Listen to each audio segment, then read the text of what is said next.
What's up, guys? Welcome back to Rise and Grind. Happy Thursday. The week is flying by. Megan, is it flying by for you, or what's going on? Is it slow for you? It is flying by. At the same time, it feels like really long days. So I don't know. A little bit of both.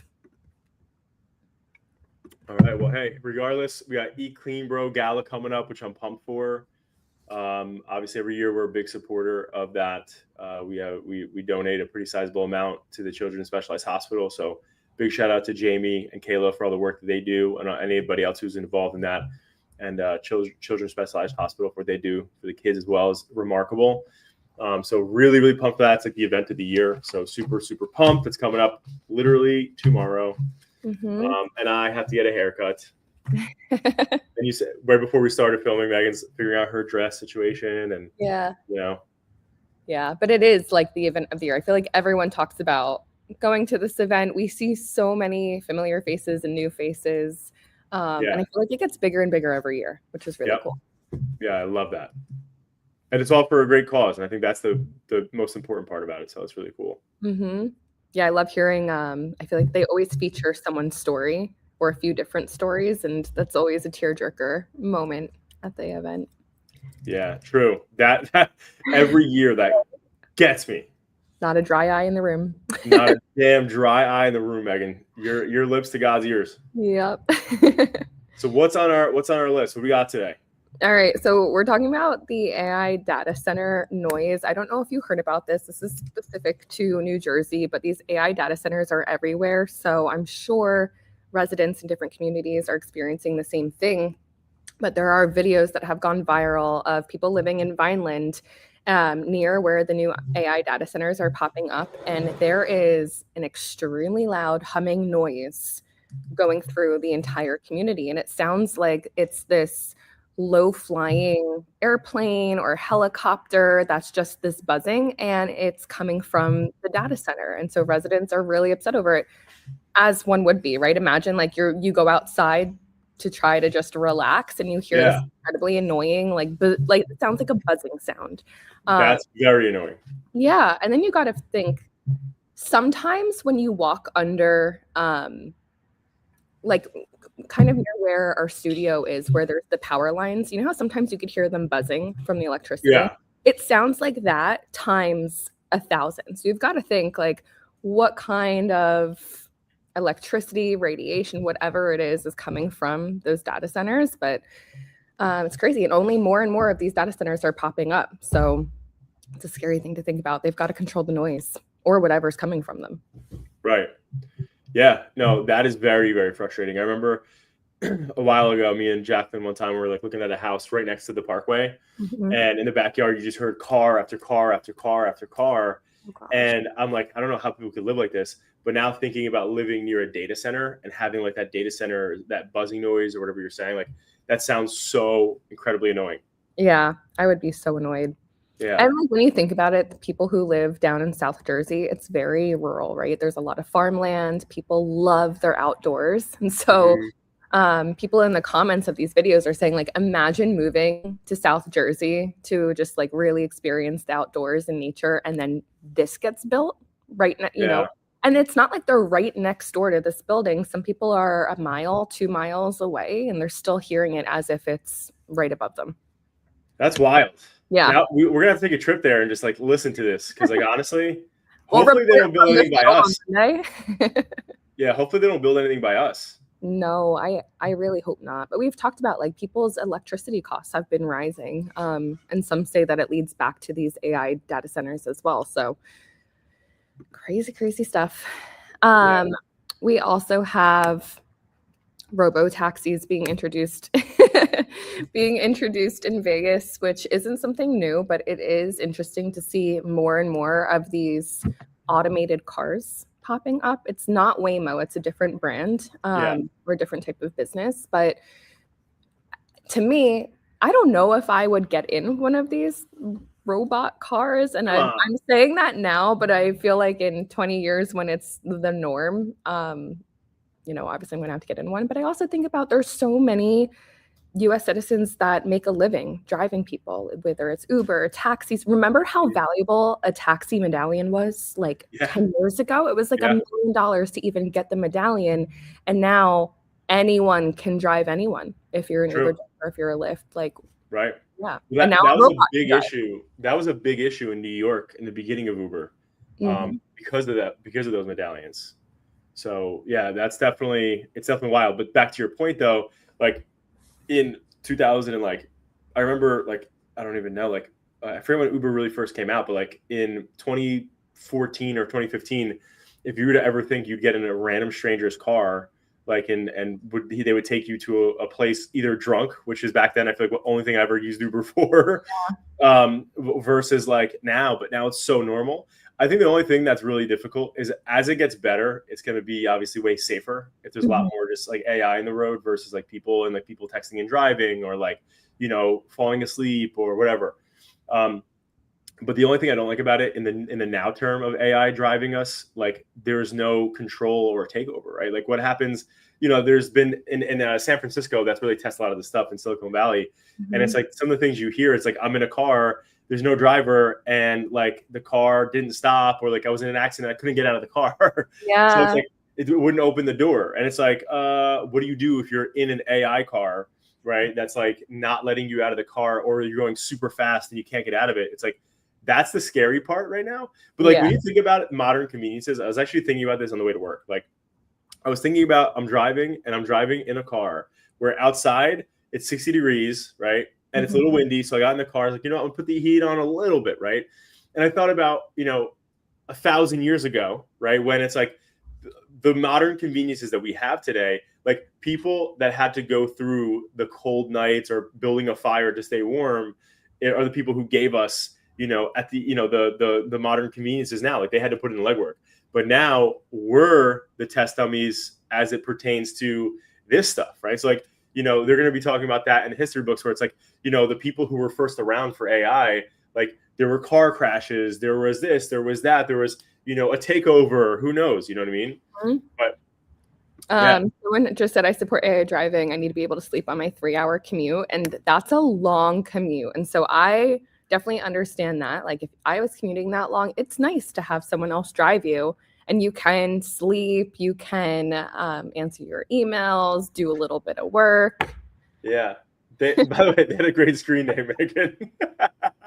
And I was hoping it would be like cut off a little bit. I see you giggling like a 10-year-old. Megan, well, Megan, I mean, you put it on the screen, Meg. So, but no, I agree though, and I think a lot when Tesla first like released that like self-driving beta, like people, because you have to acknowledge that you're in the car still, right? So like at the end of the day, like it's one of those things where it's like people got that magnet, that was a weighted magnet that would allow it would essentially like make the car think that you're grabbing the wheel still, but at the end of the day, like, people wind up getting like this one dude, I forget where he was. I think he was in California or some crazy, I forget where it was, the beginning of it. But fast forward, this dude fell asleep while having a Tesla, and he had that like magnet on his wheel, and he was in traffic. The car was stopped. There was all this traffic, and he was sleeping. And the cops came. They're like, "Dude, what are you doing? Like, wake up!" And like, I don't even know what happened to him, but Oh my yeah. God. But anyway, Yeah, that's scary. That reminds me of like when we don't use Teams, but during COVID, it was viral that people were using like automated mouses so that their teams would be live the entire time.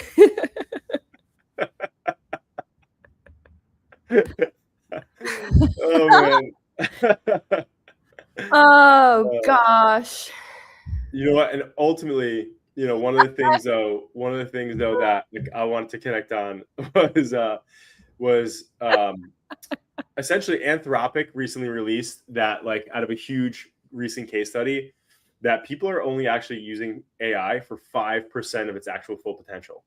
So, which is really interesting. And also, again, we always talk about like the adoption curve is extremely early right now, right? So, like, again, like the amount of the population that's actually using, AI right now is nowhere even close to where everybody is expecting it to be. Essentially, it's not even close. No, and I also do wonder, I mean, there's so many platforms out there. When I talk to some of my friends who don't use AI as much as, I do, being that we work in it almost every single day. They're like, there's just so many. Like, which one do you choose? Like, there's so many different features to each one. How do you know? It'd be so much easier if it was all in one. And actually, one of my topics is that OpenAI Sora is moving to ChatGPT exactly for that reason. Right now you can use the video generator in its own standalone app or on its own website, but they're bringing that feature to ChatGPT to create an all-in-one where you can do everything. You have your chat feature, your image creator, your video generator.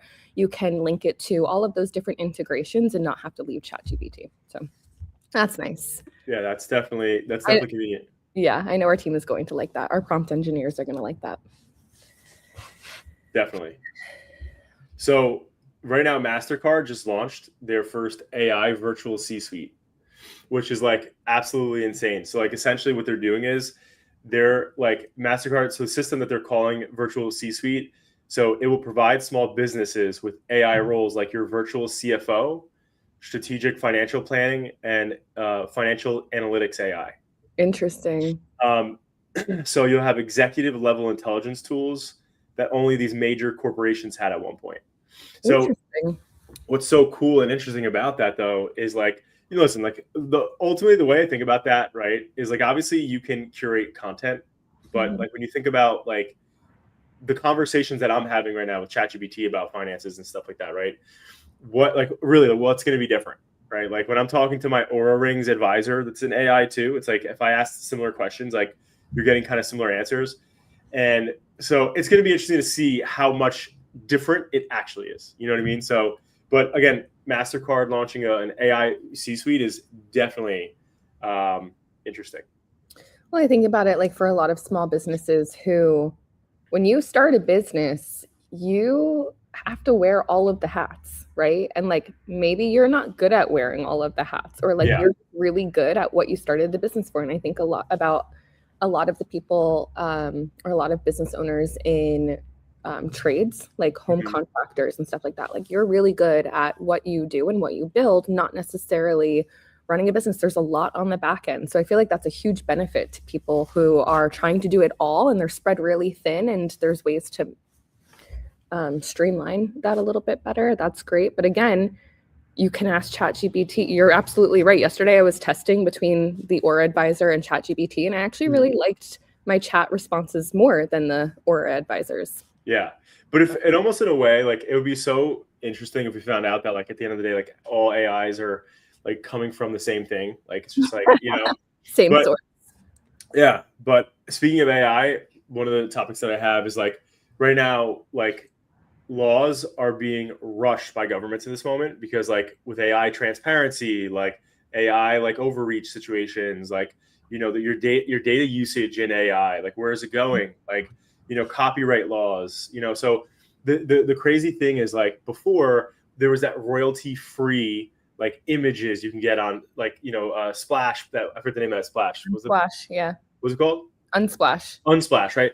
There was all these different things you could grab before. There was royalty free stuff, right? Like technically I could grab that stuff and I could put it on TV or a commercial or an ad. Now what's interesting is that like if you and I both, right? Let's just use a silly example. If you and I both are attorneys, right? And we both say to a prompt, hey, create me a graphic about St. Patrick's Day. I'm an attorney. I want to celebrate St. Patrick's Day, right? They might come out pretty similar, right? For both using the same platform, right? And we live in the same region, so we have pretty much similar, whatever. But it's like that imagery that they're putting out there, right? Like if I'm using it, right, and then I put it on like all these ads and stuff like that, or put it on a billboard, and then somebody else uses a prompt that puts out something similar, like that's the stuff right now that we have to be really cautious about. And that's what the government is trying to really like protect, because it's like before, like people really protected their IPs and their, all the things that were copyrighted for their business, their logos, etc. Where now it's like in a second you could have like a graphic created that everybody can use. Yeah, that's true. So, or even music, right? Like there's music generators now, right? Where if I say, hey, make me a music about digital marketing and all this stuff like that, and I wanted it to sound like a country song, like somebody else, like if I put that on the radio or put that on a Spotify ad, like technically that could be something that somebody else grabs and uses, and who's allowed to keep it and who's not. Yeah, I mean, that's a big thing right now too. There was a song called I Run. This was like a few months ago, and the vocals people thought were AI. And it Yeah. was like, who owns them? Like, where does the royalties go back to? And artist ended up claiming the vocals, but like it became a huge conversation in music of like how does that even happen? Or maybe this is a little bit more off topic, but do you listen to Mac Miller? Not really. So even since he's passed, he has new music coming out, and just recently in the past week, new music came out, and like I think about it with that too, and it sounds like it was created like very recently, but it's like I'm sure they used some sort of AI to help generate the rest of that song, and like who owns the royalties to that? Is it the Mac Miller Foundation? Does it go back to AI? It's very interesting. Yeah, that's right. I mean, does it go to his estate, right? Like Yeah, people right. who like his family and whoever else benefits off of his music, like that. Good point, right? Like that's and honestly for the fans, it's really cool because now like I know like for instance like Pete used to like Mac Miller, so you know Pete and like a couple of my friends liked Mac Miller, but it's like to think about new music being released by them like sounds super nostalgic and super awesome, but like you know so for the fans it's awesome, but for the state it's like yo. Like that's You need to not be in okay. control of that. Yeah, right. Yeah. So anyway, so all right. I know we're running over here. Happy Thursday, guys. I hope everybody crushes the rest of your week. Again, Eat Clean Bro Gala coming up tomorrow. Super pumped about that. So we will see you there, and everybody crush the rest of your day.